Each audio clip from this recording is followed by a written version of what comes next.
Hello friends, I am Dr. Neeraj Chaurasia from IIT Delhi.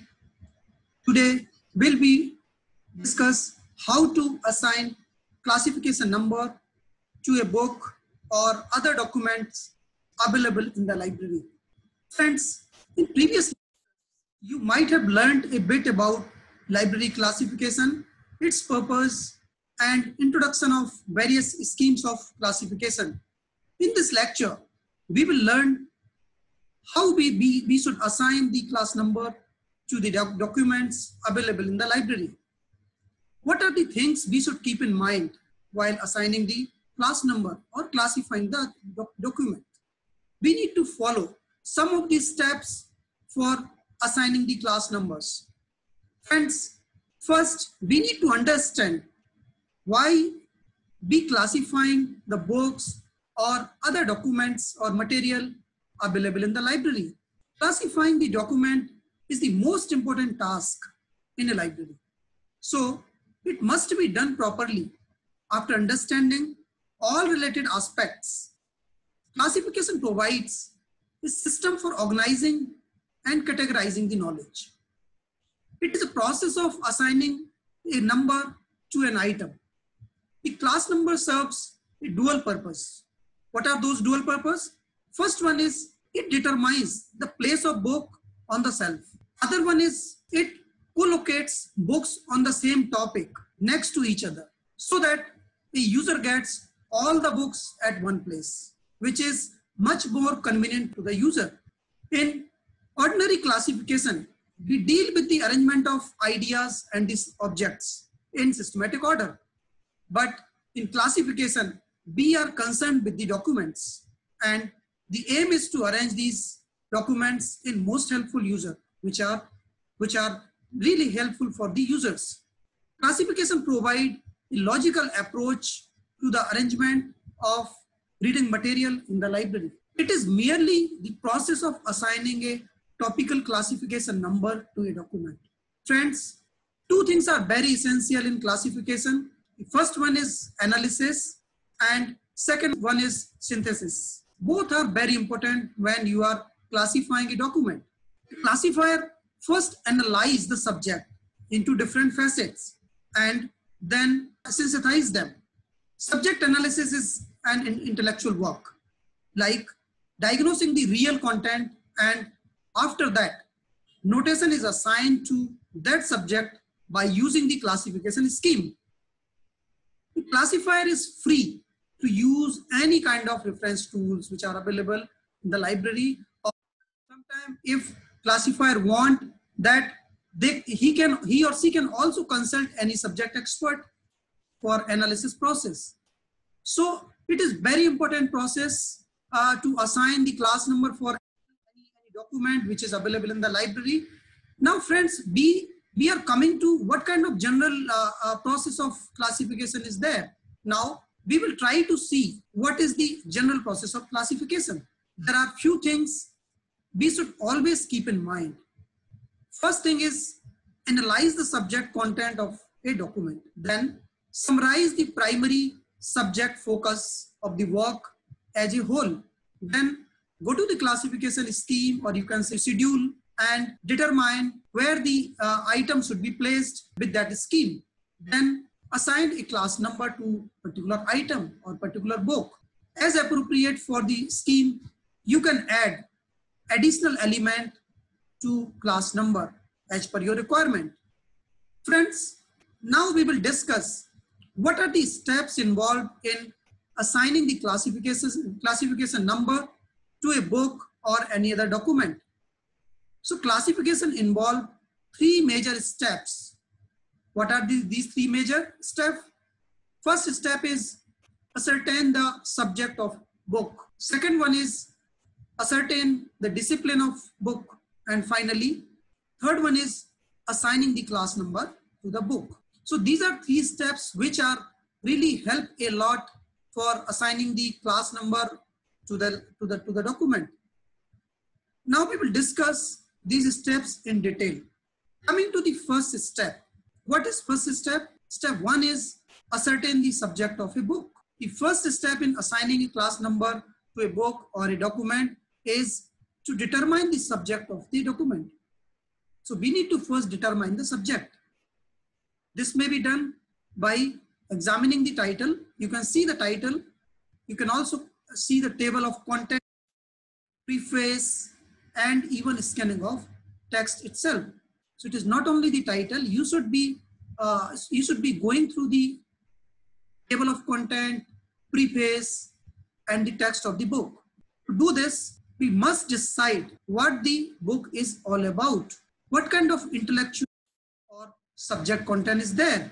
The book must be examined carefully for the purpose and to get all aspects of the topic which are covered in the document.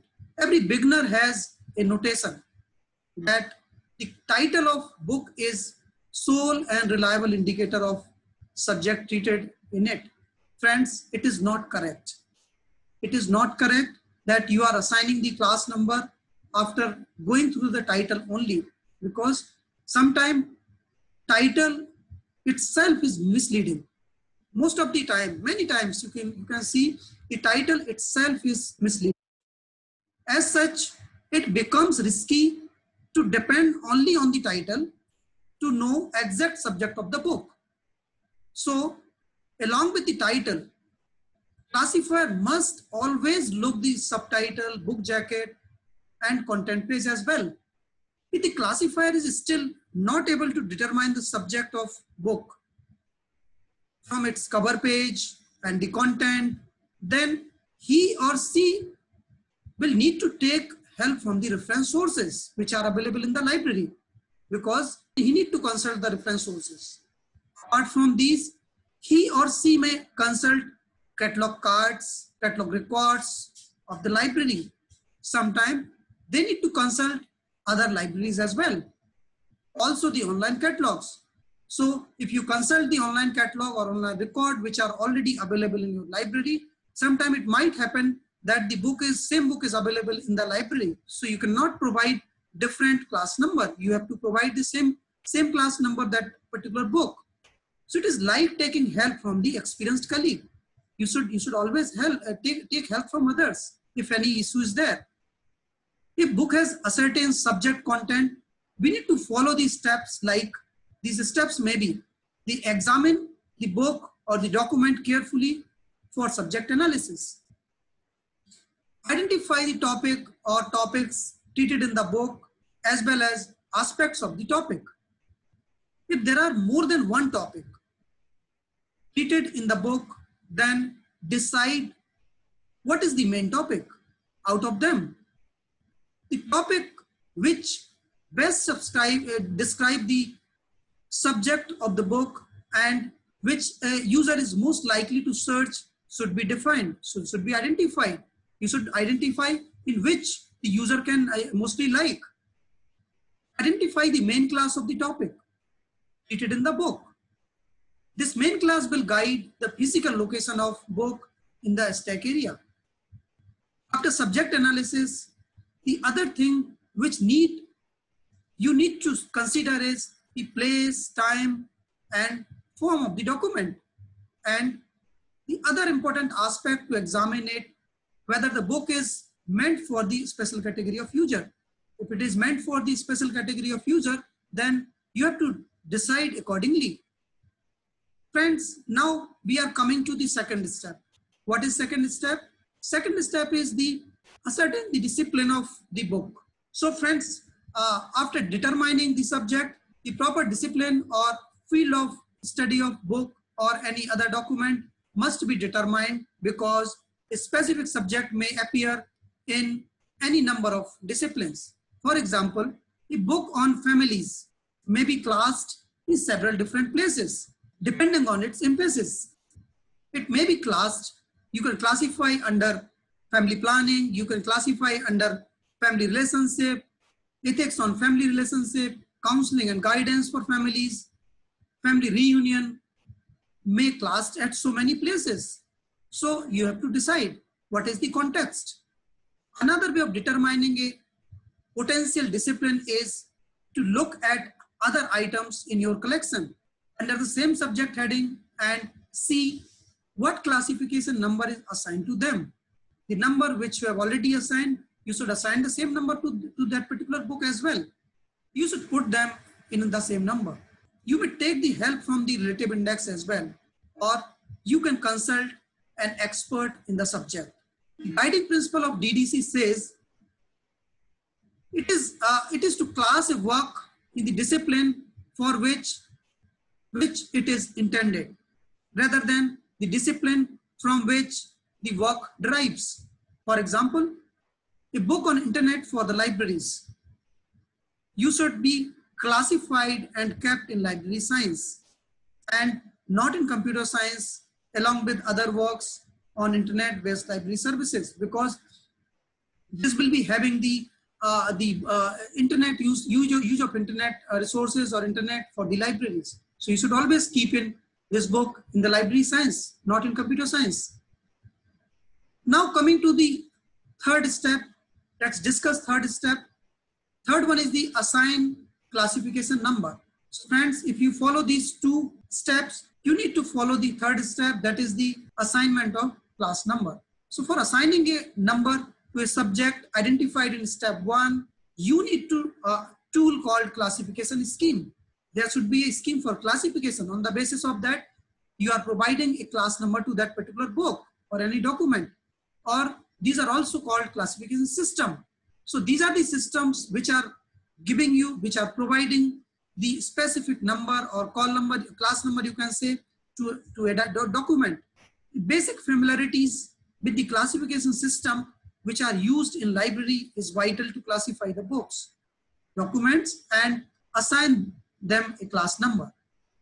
You might have learned in other lectures about the number of schemes which are available for number building. It is the duty and responsibility of library administration to decide which classification scheme to be used to classify the document in the library. Because first you need to decide which classification scheme you are planning to have in your library, and accordingly you have to derive the subjects or the class numbers. While taking the decision on this matter, it is important to take into consideration the points like what is the size of your library, what kind of subjects you are dealing, and what is the nature of your collection, who are the users of your collection, and also the revision policy of a scheme to be selected. So these are the points which you need to consider before selection of any scheme of classification for your library, because once it is accepted or it is implemented, it is very difficult to change from one classification scheme to another scheme of classification, because it is always one classification scheme. Friends, let's talk about Dewey Decimal Classification System in brief, because you will learn building number according to DDC in detail in other units. So friends, Dewey Decimal Classification System was developed by Melville Dewey in 1976.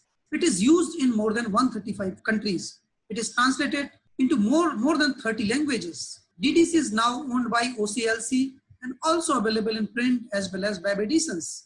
It is an enumerative scheme of classification. In the enumerative scheme of classification, the starting point is to consult the index before proceeding to the pinpointed location in the schedule. So you have to consult first the index, and after that you go to the schedule. But remember not to rely only on the index. You should not provide the class number based on the index alone. You have to consult schedule as well. In DDC, you need not worry much about simple subjects as they are taken directly from the schedule.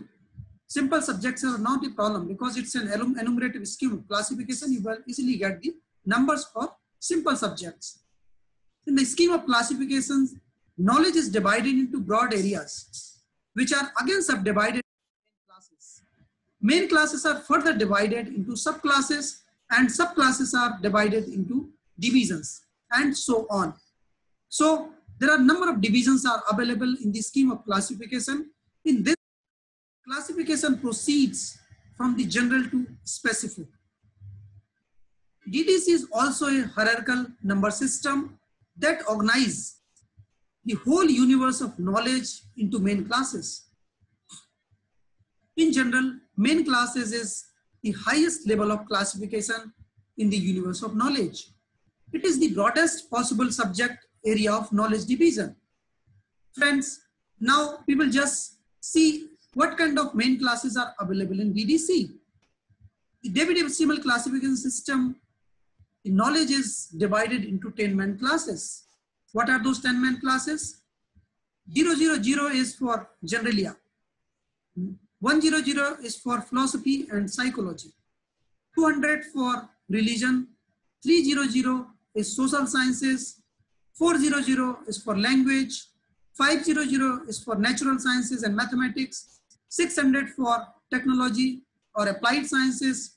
700 is for art or fine arts or decorative arts. 800 for literature and 900 for history and auxiliary tables.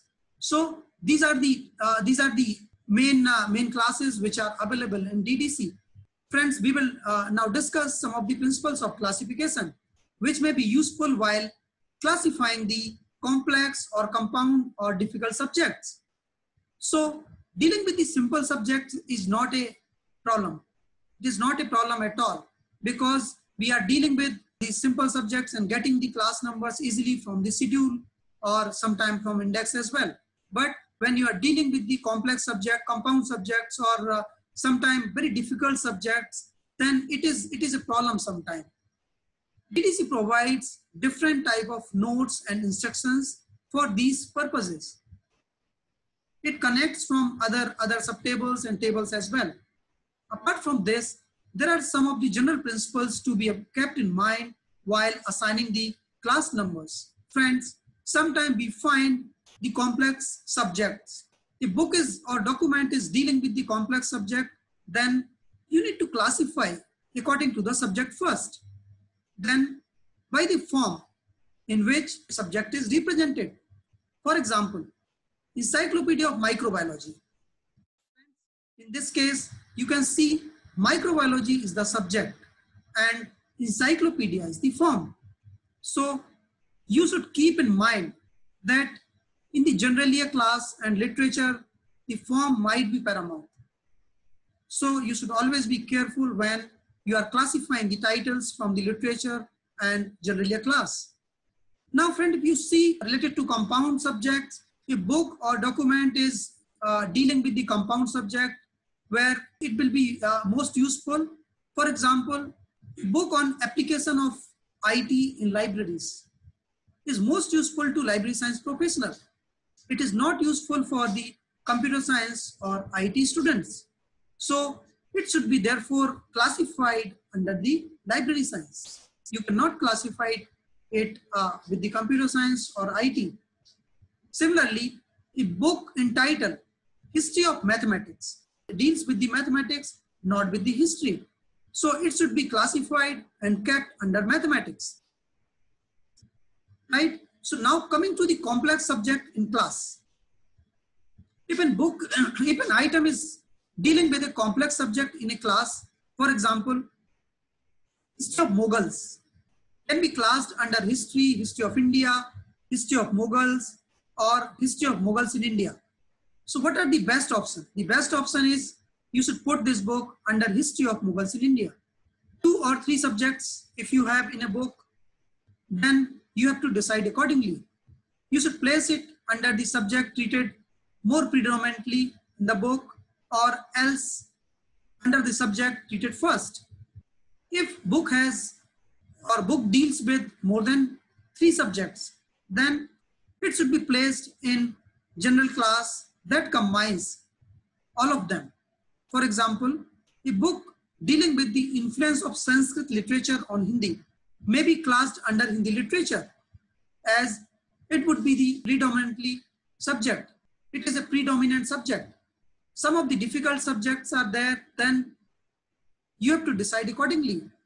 For example, biographies, place of item under the subject field of person given in the biography unless you have developed a collection under the subject biography. Sometimes books are dealing with the person who made significant contribution. So how you will classify those? This is a problem because when you are dealing with the persons who have made significant contributions in different fields, born in one country, worked in another country, life spent is more than 1 century, then how you will classify? In such cases, classifier will take the decision keeping in view the requirements of users.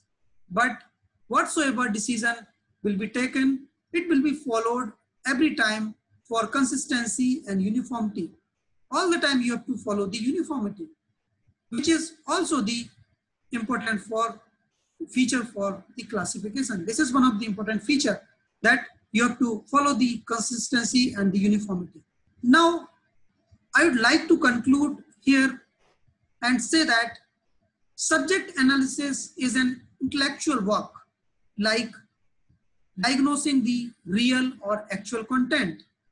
Therefore, classifier must need to understand the subject or discipline first before assigning the class number to the book.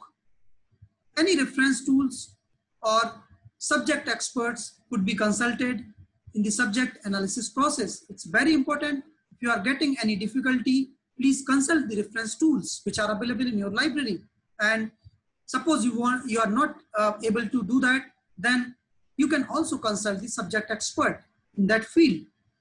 These are some of the references which could be further readings for you, and you can get the further details on the topic.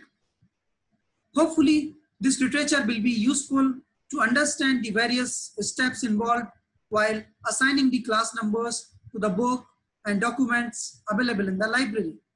At the end, I would like to acknowledge all the sources from where I have taken the information or examples used for my lecture.